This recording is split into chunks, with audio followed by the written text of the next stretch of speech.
Tomorrow, we'll all be able to finally experience the long-awaited sequel to The Legend of Zelda: Breath of the Wild. And if you've been following this game at all over the last 4 years, you know it's been through quite a journey from reveal to release. Tears of the Kingdom's release is a big moment for the Zelda series for a few reasons. Number one, it's the second mainline Zelda title after Majora to use the same engine and art style as a previous game, and it's going to be the first true sequel to a previous Zelda game, let alone its direct predecessor since Zelda 2 on NES. I've been following this game for the better part of 4 years, so the fact that I'm going to finally be able to experience it myself for the first time tomorrow is something truly special, and is not something a lot of games can say they have done. So, in honor of Tears of the Kingdom's release tomorrow, I thought it'd be an interesting idea to take a look back at this game from its first reveal all the way up to its release. To understand the complex development history of Tears of the Kingdom, we first need to take a look back at Breath of the Wild. Breath of the Wild is no stranger to having tons of pushbacks and delays because that's what the game was for the longest time. It was first announced in 2013 with a slated 2015 release date, and then when we first saw the game for the first time in 2014, it still had that 2015 release date, but by the time we got to 2015, it was pretty clear that this game was not going to be making that deadline, and so a 2016 deadline was put forward. In order to salvage the game and to get it out to as many people as possible, Nintendo would then push back Breath of the Wild for another year, having it release in 2017 to coincide with the release of the Nintendo NX, which honestly is a very smart idea. At this point, the Wii U was dead in the water, and nobody wanted anything to do with it, including Nintendo. And this was so apparent that when they revealed the now Nintendo Switch to the world, they halted production on the Wii U. It was clear that this console was already dead in the water, so it made the most sense to get this new genre-defining Zelda on a new console that people may take more kindly to. Obviously, as we know, this 2017 release date was here to stay and was very successful for Nintendo. And despite the fact that there was a dual release with the game releasing on Wii U as well as Nintendo Switch on the same day, most people bought a Switch to play Zelda. If you remember the Nintendo Switch release for the first month or so, a lot of people were referring to it as the Zelda machine because that was the main game on there, despite the fact that it was on the Wii U. Despite the almost yearly delays that this game got, when it finally released in 2017, it was met with commercial and critical success. Not only was it genre-defining for The Legend of Zelda, but it was also industry-changing as well. And many agreed that once this game came out and everyone got their hands on it, that it was well worth the wait. 2017 was an amazing year for gaming, but more specifically, it was an amazing year to be a Nintendo fan. Finally, Nintendo had a successful home console on their hands. We got the most innovative Zelda and Mario games in 2017, which were butting heads at the Game Awards for Game of the Year. It was an amazing time to be a Nintendo fan, but as 2018 drew closer, a lot of people were starting to ask what was going to carry Nintendo, and more importantly the Nintendo Switch, going into 2018. As we entered 2018, it was becoming more unclear what Nintendo's strategy for the Switch was for the rest of the year. The only thing that was made clear is that Kirby Star Allies and Mario Tennis Aces were going to be their major releases for the first half of the year. But beyond that, there really wasn't much, and on top of that, they aren't two of the biggest heavy hitters Nintendo has to offer. Thankfully though, on March 8th, 2018, we received a ton of information about what was coming to the 3DS and the Nintendo Switch for the rest of 2018. Now, despite the amount of information that we got and the amount of good games that were revealed in this Direct, the one thing that people remember it for is the infamous Smash reveal at the very end of the Direct. This was Nintendo's plan for the rest of the year, and if they were going to do DLC, which they ended up doing, that was going to carry them for years to come.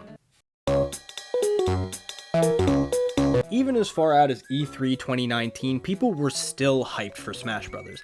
That has to do in part because of the DLC fighters that were revealed, especially Joker from Persona 5, because that was completely out of left field. And this E3, Nintendo granted us with 2 Smash Bros. Reveals for DLC Wave 1. The first one was done at the beginning of the Direct, being Hero from the Dragon Quest series, which, I mean, alright, I guess it makes sense, but the one that they kept for the very end of the Direct was the one that made grown men cry. I'm not joking when I say that Banjo's reveal made grown men piss themselves of joy. It was that big of a thing, and if Nintendo had ended it right there, it would have been perfect. Instead, they pulled the "we got one more thing to show you" and then showed off this. Nintendo decided to drop a full-fledged teaser trailer for The Legend of Zelda Breath of the Wild 2. This was utterly insane. The fact that this game was not guaranteed to begin with was something in itself. Nobody knew what they were going to do, and the fact that we are now getting confirmation that we're getting it is just completely insane. So, for obvious reasons, in 2020, we received no Nintendo Directs and subsequently no new news about this new Zelda game. Granted, we did get a few partner showcases throughout the year, but those don't really count. And to be fair, they also weren't really good. At this point, the last Direct that we had gotten from Nintendo themselves was in September of 2019. So when Nintendo came out and announced that they were doing a Nintendo Direct finally in February 2021, a lot was riding on it. Speculation was rampant on what was going to be shown here, and it was all wrong. This Direct was an utter disappointment, even for Nintendo standards, and when Eiji Aonuma appeared at the end of the Direct, he somehow made it worse. There was no Breath of the Wild sequel shown here. Instead, we got confirmation that we were getting a shitty port of a shitty Wii game. Why do they keep doing this? Okay, to be fair, I haven't played Skyward Sword before, but from what I've heard, it's one of the weakest in the Zelda series. I do know the port on Switch was not handled the best, though.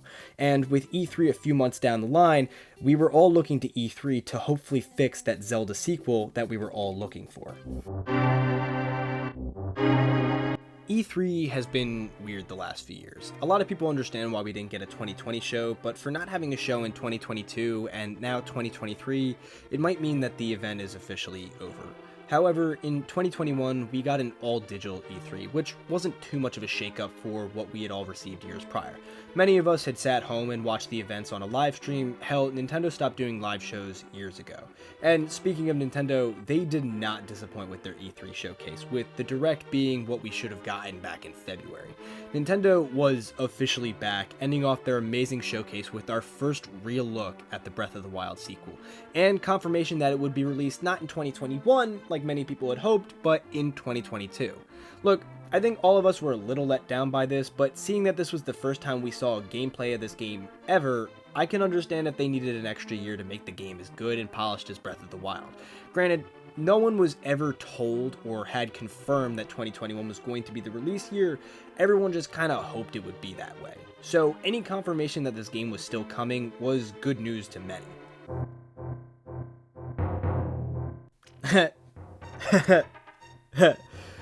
Honestly, with the game not being at the February Direct, this wasn't too surprising. Sure, it was a kick in the nuts, but when it comes to Nintendo, as fucking crazy as they are, their games have a level of polish that not everyone in the industry has. So if the game was delayed another year to make sure it's the best it can be, as much as it hurts, I understand.